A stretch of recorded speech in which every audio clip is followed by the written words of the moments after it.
My roommate sleepwalked in the middle of the night, and after she woke up, we asked her what she had dreamed about. She said she dreamed of wanting to cut open a watermelon, but it wasn't ripe. We laughed hysterically. But I didn't expect that the next night, I was jolted awake during sleep and saw my roommate standing there sleepwalking, holding a knife in one hand and touching my head with the other, muttering, "This time, the melon is ripe."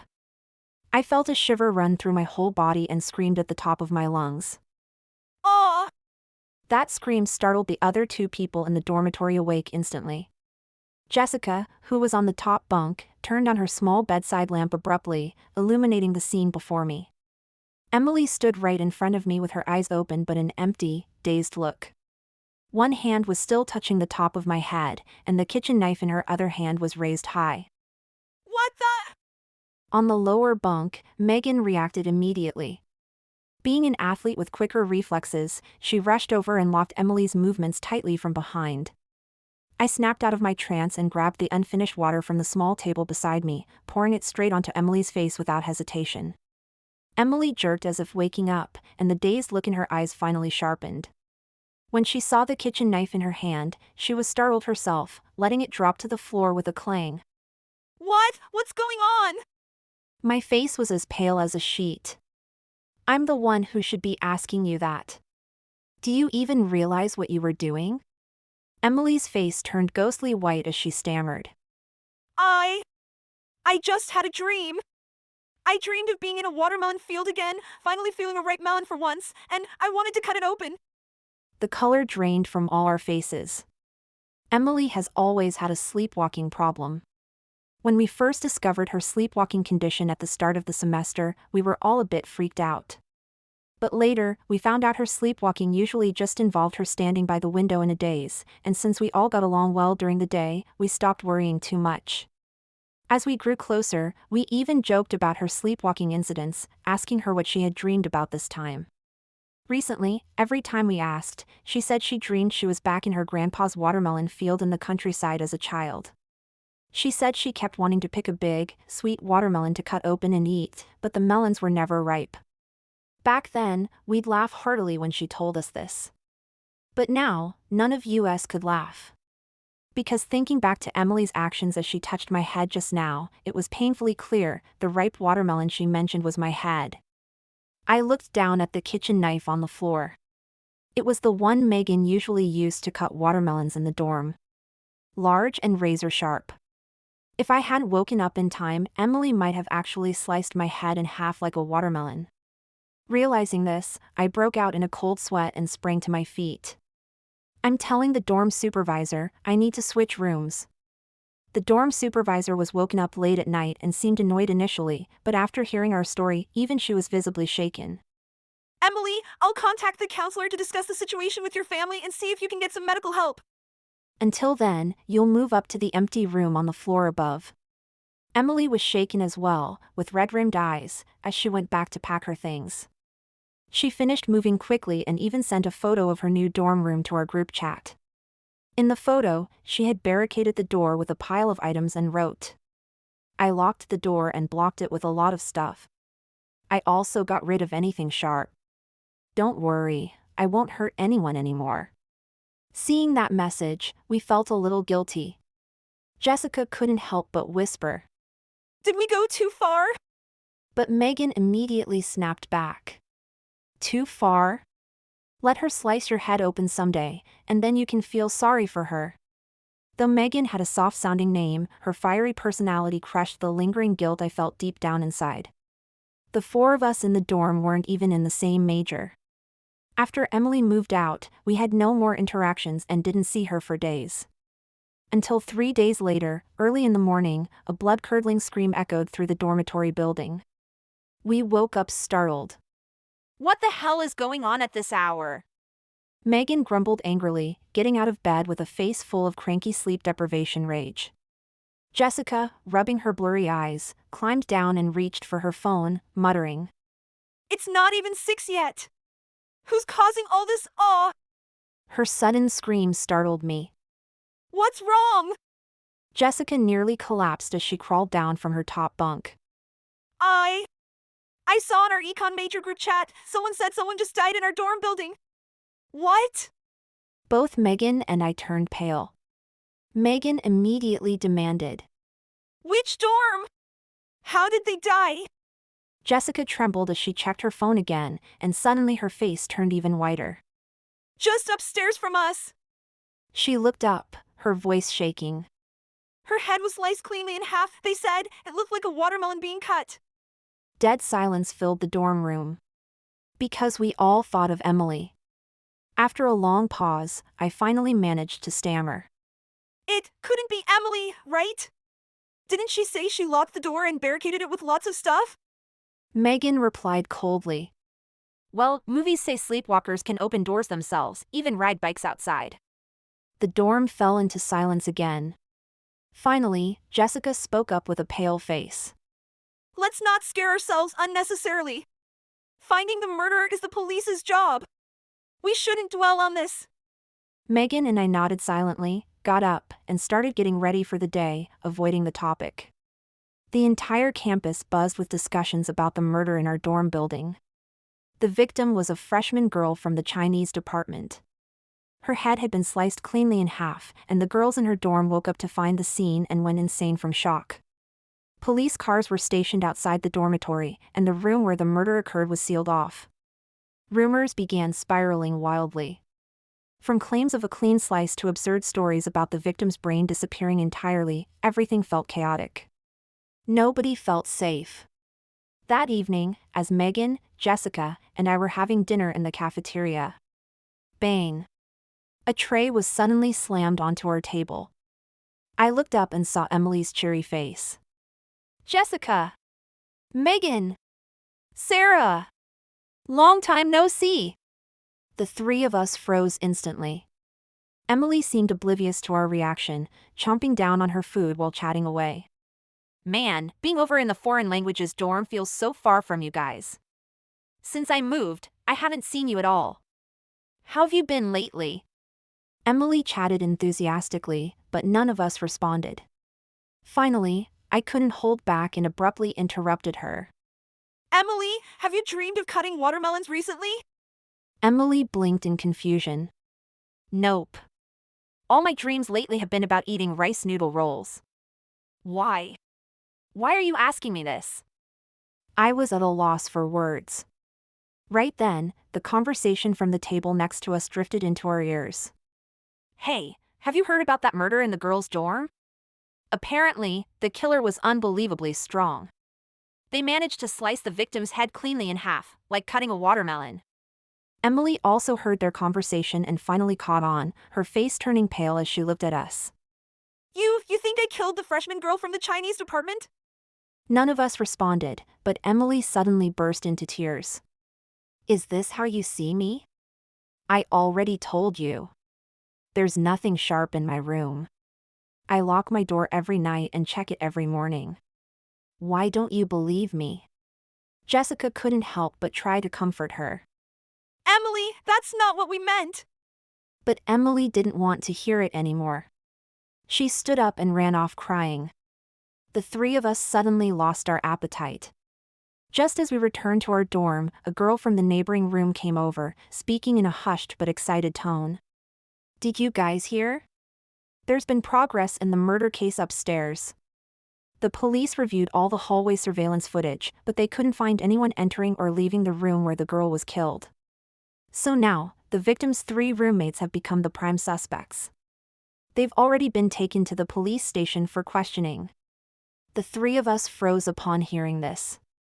If no one entered or left the room, the killer was most likely one of the victim's roommates. This had nothing to do with Emily after all. Jessica looked visibly guilty and couldn't help but speak. Should we apologize to Emily? If I were accused of being a murderer, I'd be furious too. Apologize for what?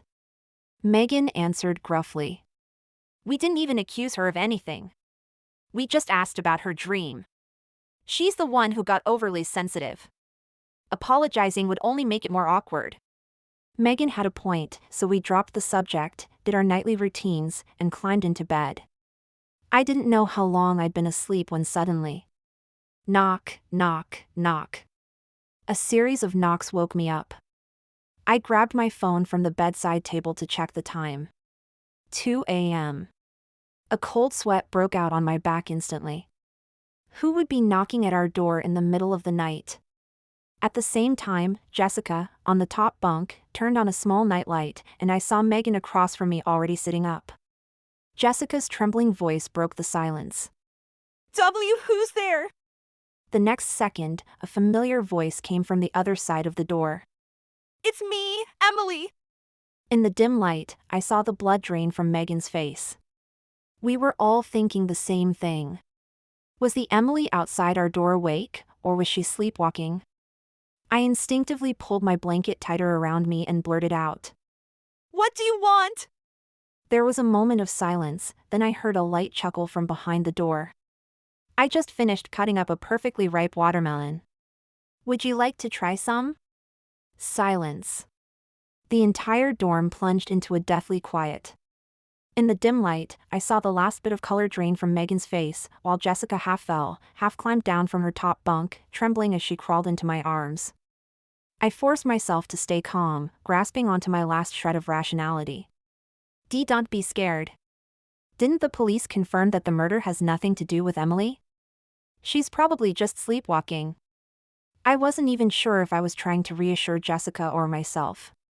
And besides, the door's locked. But no sooner had I said that than Jessica shuddered violently. I looked down at her. What's wrong? Jessica's face was devoid of color, her voice quivering as she spoke through tears.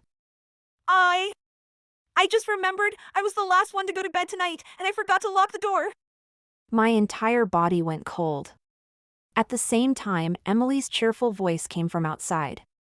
Oh, so the door isn't locked? All right, I'm coming in. Click. The door slowly creaked open from the outside. Aw! Jessica let out a scream and collapsed into my arms. Megan sprang up, ready to grab Emily, but froze in her tracks the next second. I also turned toward the door and, under the faint light of the night lamp, finally saw Emily. She stood there holding half of a cut watermelon in her hands, her eyes clear and bright, smiling at us cheerfully. Every muscle in my body immediately relaxed. Megan came to her senses and smacked Emily hard on the arm. Emily! Are you messing with us? Ouch. Emily winced, rubbing her arm but still grinning. Well, you guys misunderstood me earlier today, so I wanted to scare you as payback. And I wasn't lying, I really did bring you a watermelon to eat. The tension in the air dissolved instantly. Jessica finally calmed down and walked over to take Emily's hand. Emily, I'm really sorry about earlier today. We didn't mean to accuse you, we were just… I know. Emily cut her off with a smile. It's just that even I can't control myself when I'm sleepwalking, so of course, you're worried I might do something terrible. But don't worry. I've taken a lot of precautions, and my parents said they'll take me to see a doctor next week. I won't hurt anyone. Anyway, enough of that. Let's eat some watermelon. With that, Emily set the melon down on the table, looking a bit exasperated. You have no idea how much effort it took to bring this here. I didn't dare keep a knife in my dorm, so I had to break the melon open with my hands. It got juice all over me. We finally looked down at the watermelon. Indeed, it was unevenly split open, and Emily's clothes were sticky with juice. We burst into laughter and couldn't even be bothered to cut the melon properly, instead grabbing spoons and taking bites straight from the fruit. After finishing the watermelon, Emily went back to her room to rest. The three of us also climbed into bed and fell asleep. The next morning, we were all groggy from the previous night's excitement. But our spirits were high. It's still early, Jessica said proactively. Should we go get Emily and have breakfast together? I was about to agree when Megan suddenly spoke up. Wait! There's something I didn't get a chance to tell you last night. Megan paused, her expression unreadable, just as a commotion erupted outside our dorm. We opened the door to find one of the girls from the neighboring room running toward us. What's going on? The girl's face was pale as she stammered, trembling. Someone's dead. Someone else is dead. This time, it was in the boys' dormitory. The victim was a junior computer science major.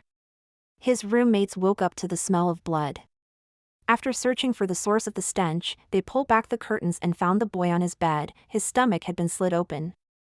I heard. The girl from next door swallowed hard before continuing.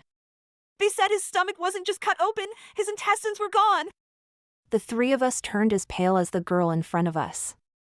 2 deaths in such quick succession forced the school to take things seriously. Soon, the boys' dormitory was swarming with police cars, and in the age of the internet, news spread with alarming speed. It didn't take long for someone online to dig up that the Chinese department girl who was murdered earlier and this computer science boy were a couple. A couple dying one after the other. It was too much of a coincidence to overlook.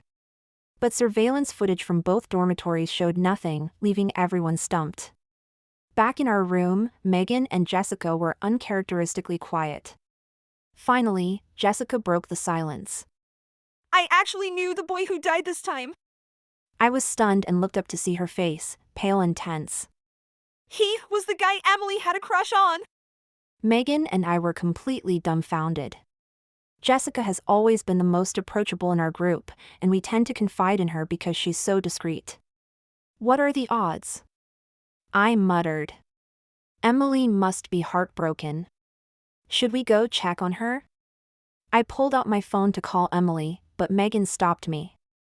Don't contact her just yet, Megan said, her face a little pale. There's something I haven't told you. Do you remember how Emily's clothes had some red stains on them yesterday? I froze. Yeah, I remember. She said it was watermelon juice, right? No way. Megan blurted out. When she stood under the lamp later, I saw it clearly. That deep red color couldn't possibly be watermelon juice. An unsettling feeling crept over me. Megan, what are you trying to say? Megan's face turned even paler. I wasn't going to bring this up, but after hearing about how that guy died today. Didn't they say his intestines were missing? I frowned. So what? What does that have to do with Emily? Megan swallowed hard, struggling to speak. Do you remember what Emily said in the cafeteria when we asked if she dreamed about cutting watermelons recently? I do. Megan continued.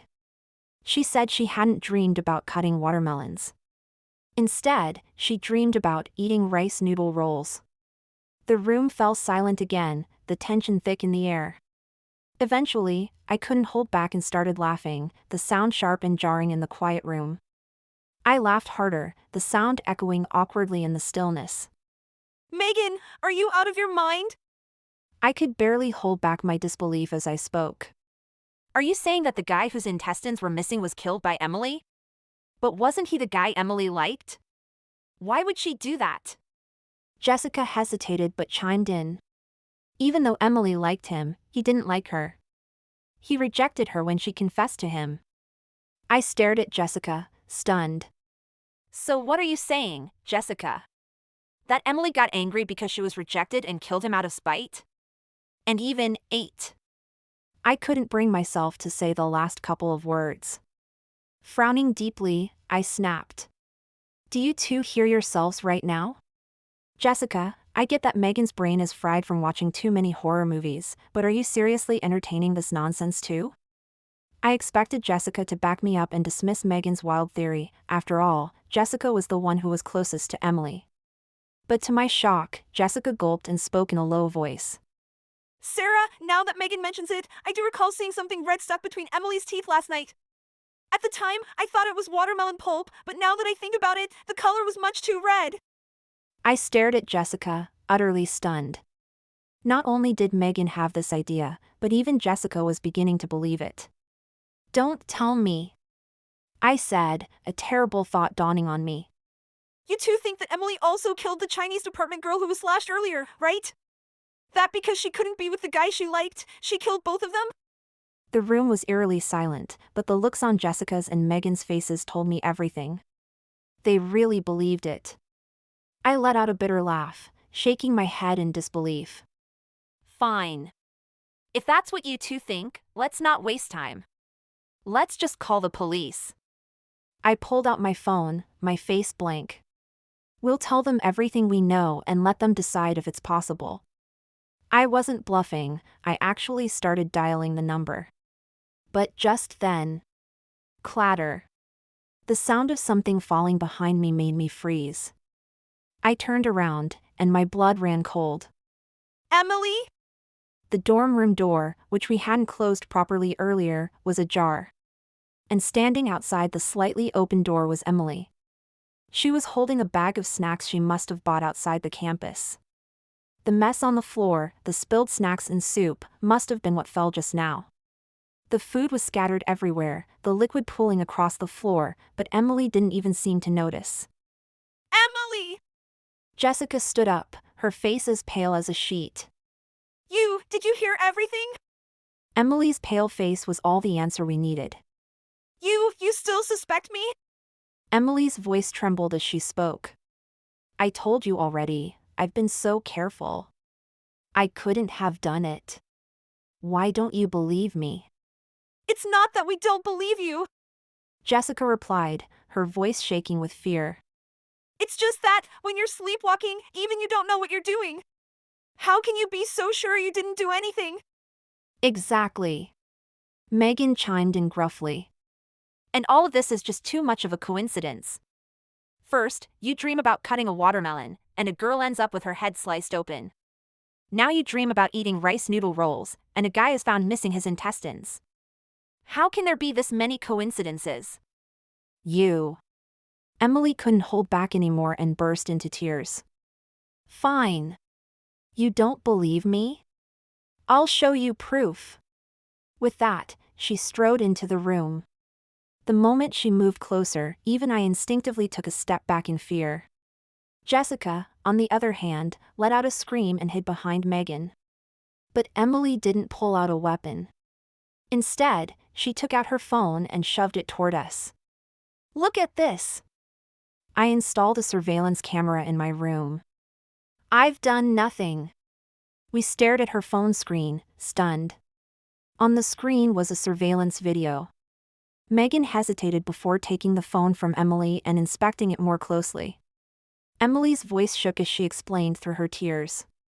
I know I can't remember anything when I sleepwalk, and it scares me too. That's why, after I almost hurt Sarah that night, I installed a camera in my new dorm room. The camera faces the door. You can see clearly that I haven't left the room these past nights. The camera's angle was indeed directed at the dorm door, covering the entire entrance area. It was positioned so that if Emily left the room, the camera would capture it. Megan scrolled through the footage from the previous night. Sure enough, there was no sign of Emily leaving her room. Emily sniffled, her tears still falling. The murder happened last night. This footage is from last night. Now do you believe me? Jessica finally snapped out of her daze, her face filled with guilt as she looked at Emily. Emily, I'm so sorry. We were wrong to doubt you again. She said, grabbing Emily's hand. We didn't mean to suspect you, it's just that we… Wait. Jessica fumbled for words, but I interrupted her. My face had turned ashen as I stared at the screen, my hands trembling. Megan, startled by my reaction, turned to me. Sarah, what's wrong with you? Why are you freaking out? I kept staring at the footage, my face growing paler by the second. Finally, after several moments, I forced the words out of my mouth. Look at the mirror in this footage.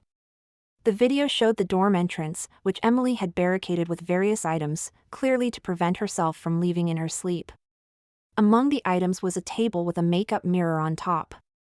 And it was the reflection in that mirror that caught my attention. I snatched Megan's phone and zoomed in on the mirror's image. The reflection in the mirror showed the dorm window. And in the mirror, Emily could be seen climbing out of the window. Everyone saw it. Suddenly, it wasn't just me, Megan and Jessica's faces turned ghostly pale. Even Emily herself looked like she'd seen a ghost. Yes, Emily hadn't left through the door. But she had climbed out through the window. Wait! Jessica's trembling voice broke the silence. I remember the police said the hallway cameras didn't capture anything near the victim's dorm rooms.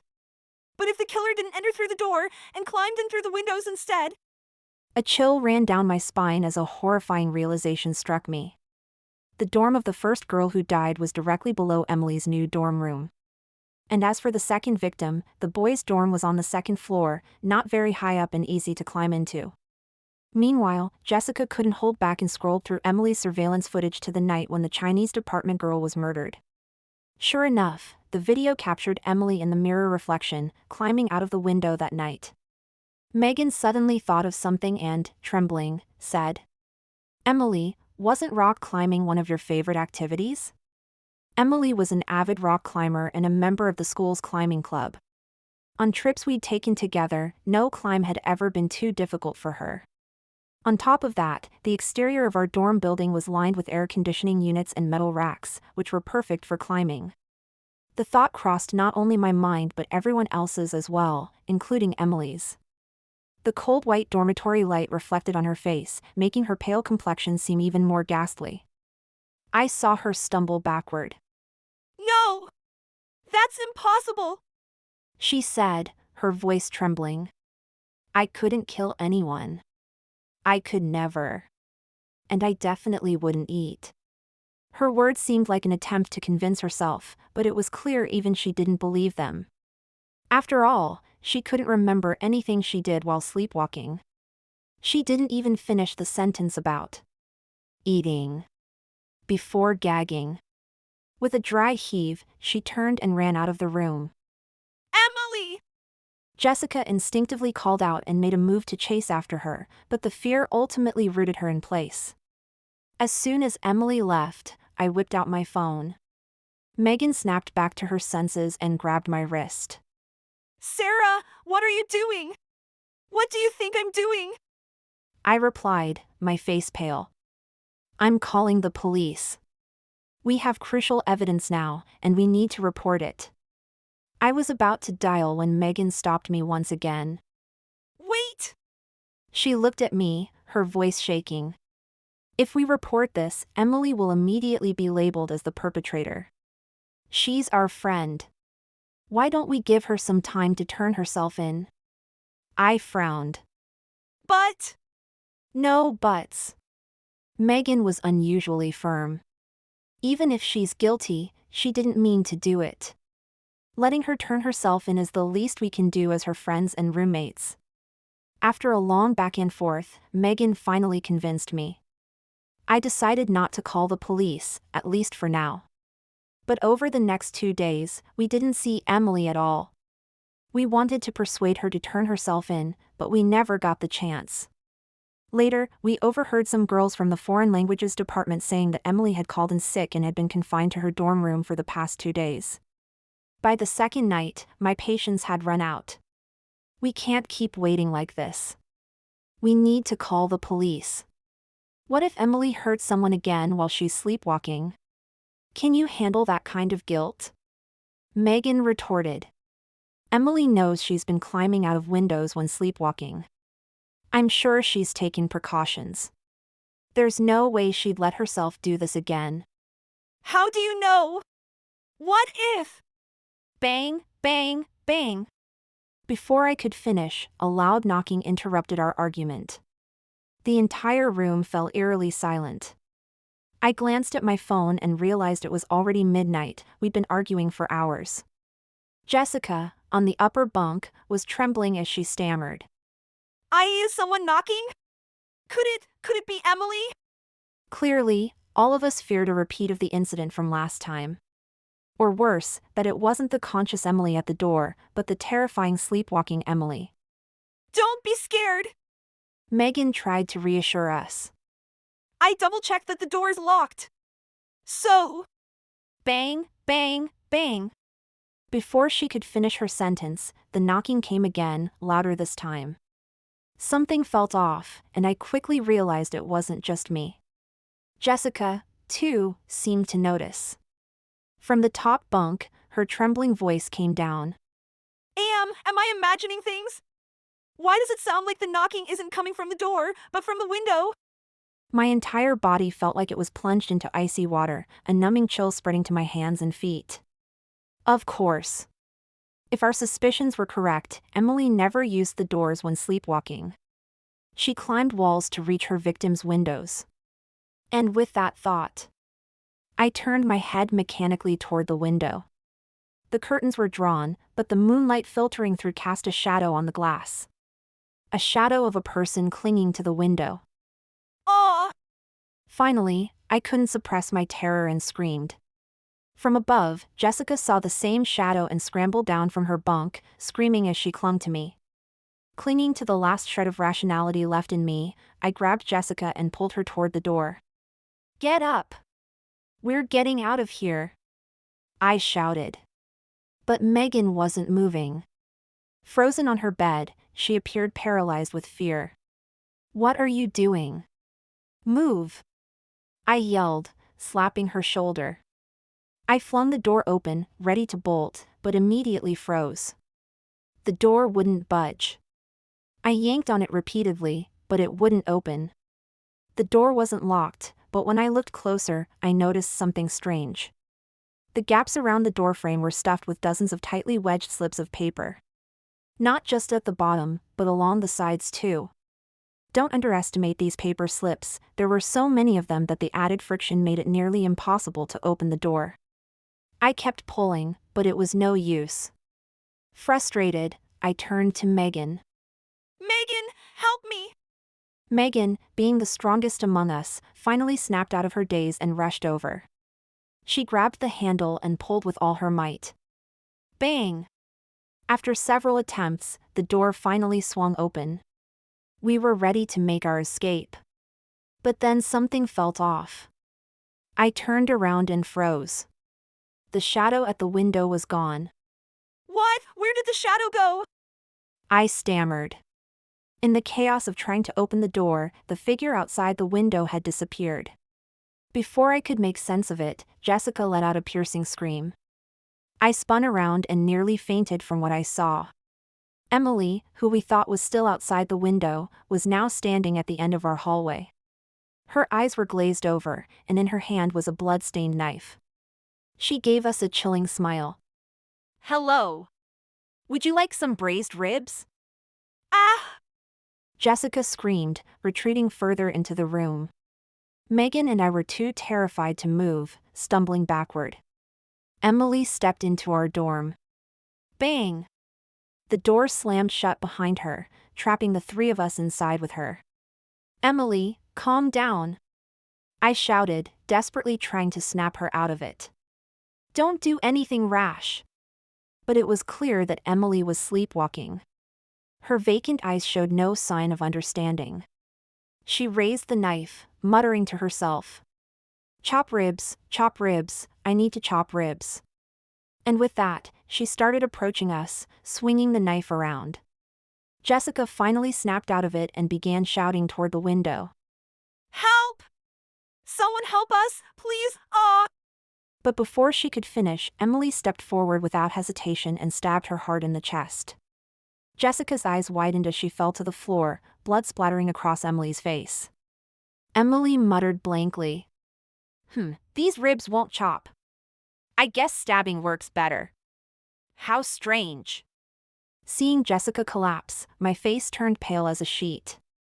Megan, help me hold her down! I desperately tried to pull Megan over so we could restrain Emily together. But Megan just stood there, staring at Emily in shock, muttering. How is this possible? Could it be? No, that's impossible! Seeing her like this, I abandoned trying to convince her and turned to dodge Emily's attacks myself. But Emily, in her sleepwalking state, was astonishingly swift. She grabbed me effortlessly and plunged the knife into my abdomen. Blood sprayed everywhere as I slowly collapsed to the ground. The dorm now only had Emily and Megan left. Emily slowly approached Megan, who finally seemed to snap out of her trance. Stop! She shouted. I said stop. Emily! Snap out of it! She grabbed a water bottle from nearby and splashed its contents onto Emily's face with force. But this time, Emily didn't wake up. She simply held the knife tightly, continuing to approach Megan, mumbling. The last rib. As Emily raised the knife, Megan suddenly pulled something out of her pocket and screamed. Look here! Look at this! It was a silver pendant with a large circular watch attached to the bottom, similar to the hypnotist's pendulum often seen in movies. Megan seemed to summon all her courage to steady herself, swinging the pendant back and forth as she said. Listen to me. Put the knife down, okay? Just put the knife down. Emily's steps faltered, but she didn't lower the knife. Megan grew visibly frustrated. I said put the knife down. Don't you hear me? Why aren't you listening to me? Suddenly, my voice pierced the air, startling everyone. Of course she won't listen to you, because she's not sleepwalking right now. Megan froze, whipping her head around to see something that shocked her to her core. Jessica and I, who were Stabbed to death. moments ago, slowly stood up. Blood covered us, but our faces were eerily calm. Megan's eyes widened as she stammered. That blood. I wiped at the Blood. on my clothes. It's just paint. I held up Emily's knife. And this knife, it's fake. I pressed the blade against my hand, it simply retracted instead of cutting. Megan's mind clicked as she realized the truth. Angrily, she turned toward Emily. So you weren't sleepwalking at all? Emily's gaze suddenly cleared. She looked at Megan and murmured faintly, her lips pale. Was it really you, Megan? Are you the one controlling all of this? Realization dawned on Megan, and she turned to me sharply, her voice accusing. Jessica and Emily couldn't have orchestrated this. Sarah, you figured it out, didn't you? I nodded calmly. Megan clenched her fists tightly. When did you start suspecting me? I replied. When you stopped me from calling the police. That was it. From the moment Megan vehemently opposed me reporting to the authorities, I knew something wasn't right. Megan and Emily never had a particularly close relationship. Megan, known for her strong moral compass, would never stop me so adamantly unless she had her own motives. So I pretended to agree while secretly investigating further. I explained, when you start piecing the details together, things don't quite add up. Sure, sleepwalking sometimes allows people to perform extreme feats, but I observed Emily closely while she was sleepwalking. There's no way she could climb out of windows or commit murders with such precision. That's when I started to doubt her involvement. I did research on sleepwalking and discovered that under guidance from a qualified hypnotist, sleepwalking can be somewhat controlled. But that control is very limited, it's not enough to manipulate someone into committing a murder. So I suspected that someone else was trying to frame Emily for the crimes, and that person most likely was you, Megan. After all, you had the most access to Emily, and thinking back, you were the one who kept steering us towards suspecting her. I fixed my gaze on Megan, my tone cold. And I investigated further. You had a close connection with the girl who died first, didn't you? We had always known Megan didn't like men, but we'd never pried into her personal life. But as things unfolded, I dug deeper and learned that Megan was in the same group chat as the first victim and had gone out with her many times. That relationship, however, didn't last long. The girl got into a relationship with the computer science student who was the second victim. With two people linked to our dorm having connections to the deceased couple. Emily liked the boy but had long since moved on. But Megan liked the girl and hadn't let go. So the possibility of a love-fueled revenge wasn't exclusive to Emily. Megan was just as likely a suspect. At first, I couldn't be sure. I continued. That's why Jessica and I collaborated with Emily to stage tonight's show. Emily never climbed out of the windows. I recruited help from the dorm upstairs to hang a doll weighted with rocks, creating the noise that mimicked knocking. Then, Emily pretended to kill us to lure out the truth. I gestured toward the pendant Megan was holding. And now, the truth is confirmed. Megan's lips trembled as she paled further. You're right. It's just as you said. She finally spoke, her tone distant. My mom is a hypnotist, and I learned hypnosis from a young age. I can manipulate people's dreams and some subconscious behaviors during sleepwalking. When I found out Emily sleepwalked, I secretly tested it a few times, confirming I could influence her dreams and actions. So when Sophia betrayed me, I thought of using Emily to seek revenge against her and that worthless man she chose over me. Sophia was the name of the first victim. Megan smirked coldly. But as you said, even with hypnosis, Emily couldn't commit complex murders. So I resorted to killing them myself while making her believe she was responsible. I climbed out the window to kill Sophia, then went to the boys' dorm and killed the man. Each time, I hypnotized Emily to go near the window so the footage would incriminate her. I wanted her to confess or feel guilty enough to end her own life. I didn't expect you to unravel it all. Emily broke down beside Megan, screaming. Why did you use me like that? In response, Megan shouted angrily. I had no choice. Sophia betrayed me, I had to make her pay. If you wanted revenge, you should face the consequences yourself. My voice was icy. Dragging others into it is cowardly. Megan's face turned ashen, and she fell silent. We called the police. Megan was arrested, and the nightmare was finally over.